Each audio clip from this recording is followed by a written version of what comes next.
Right guys, last job of the week. Got this little chip slash dent on this Porsche rear quarter. Don't know how well it'll pick up on camera, but it's there.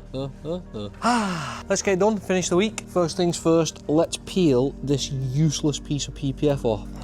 It's not that useless, but it is.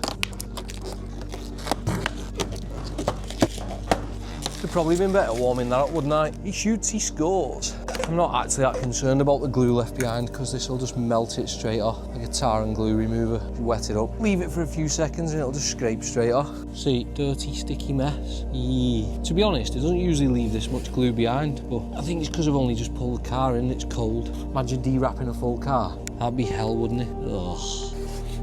It's actually quite gluey, that, isn't it? Huh? It's quite a lot of glue. Right, now that messy glue's gone, I'm just gonna get a 320 on a little soft pad and just have a little, see, because it's like high round it. It's almost like it's had a bit of a paintless dent repair and then touched up.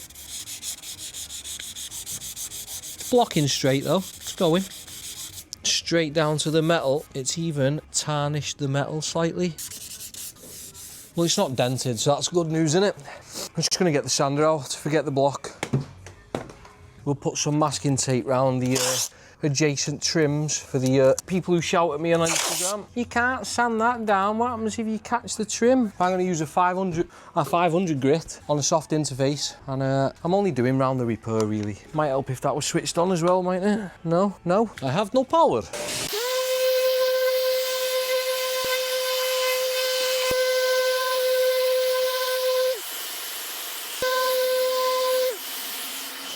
Right, I've feathered that out now so it doesn't, because if you just sand a small concentrated patch, the surface will be like lower, so it, especially on a black car, it'll look like a bit of a divot. So if you feather the repair out and then when you put your primer on and sand that down, it'll ensure that it stays straight, you get me? There you go. So next on the list, we'll just mask it off rough and we'll just UV prime this patch.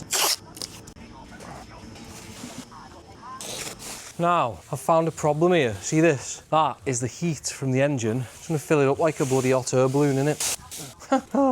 That's class. Right, we're not gonna prime that full square because that'd be stupid. What a lot of people do when they want to prime a patch like this is they'll keep this so tight and then they end up with an edge and they've got to sand that edge away like a step in the paintwork. So I always make the area I'm going to do bigger, but I'm still going to put some foam around the edge because the overspray will still gather up on the edge of the tape and I don't want to be sanding a bloody square step out the car. So, Right, that's it. That's ready for a little tiny bit of UV. Check out my LED glasses. Let's get it dry with this. Which is tip. Jesus fucking Christ, man. I'm unhealthy, mate. Dead. Flat as a witch's tip.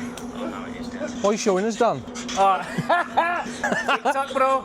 I can't even say that, can I? Right, anyway, let's get this masking off. I've done swear as much my editing as well. I don't actually. I don't swear as much as you anyway. Fuck.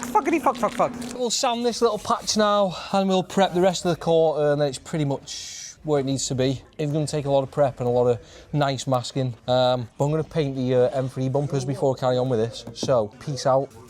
Right, obviously that's dry now, and you can see, even though I only painted the centrepiece, you can actually see where I masked off the square. This is what I was on about, by putting the foam around it to give you like a nice, smooth transition on the edge, so you're not trying to block away a hard edge.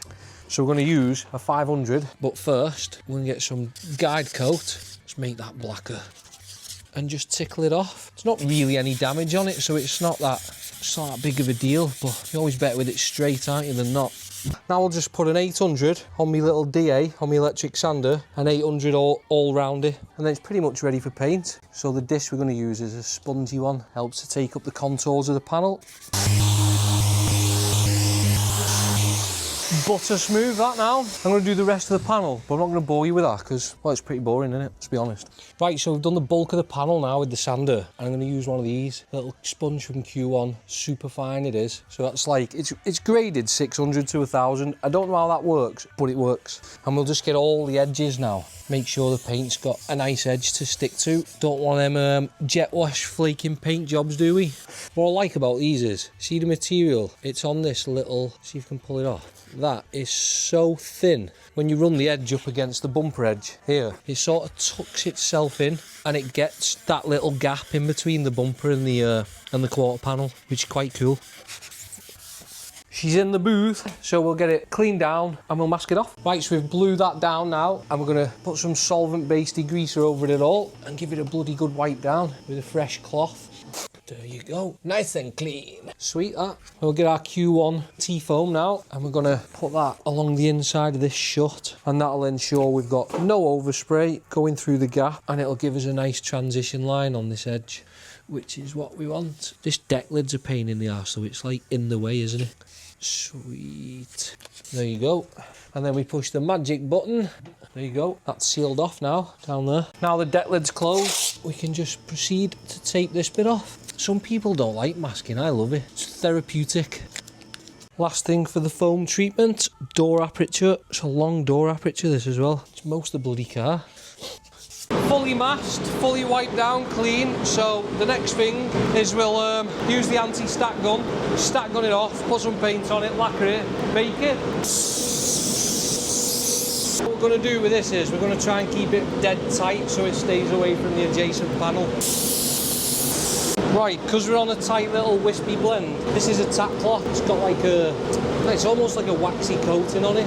It just catches any dust. But when you blow in little patches in like this, you blow overspray all over the rest of the panel that you don't want. So the idea of the tack cloth is that you wipe it and it catches them little bits, so you don't end up with like dust in your paintwork. You might not be able to see, it's just a slight bit of overspray caught on the cloth. But that's pretty much it. Yeah, as you can see, there's no paint on any of the tape, so none between this panel and that panel and that. So the door's going to stay the original match. The deck lid is going to stay the original match. Just time to let it cure off a bit. Clear coat, done. The sauce.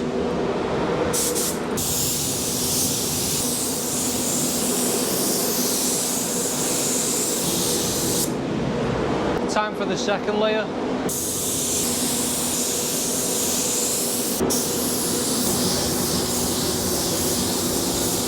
Right, that's it then, it's all clear coated. We're on bake for half an hour to show you what it looks like.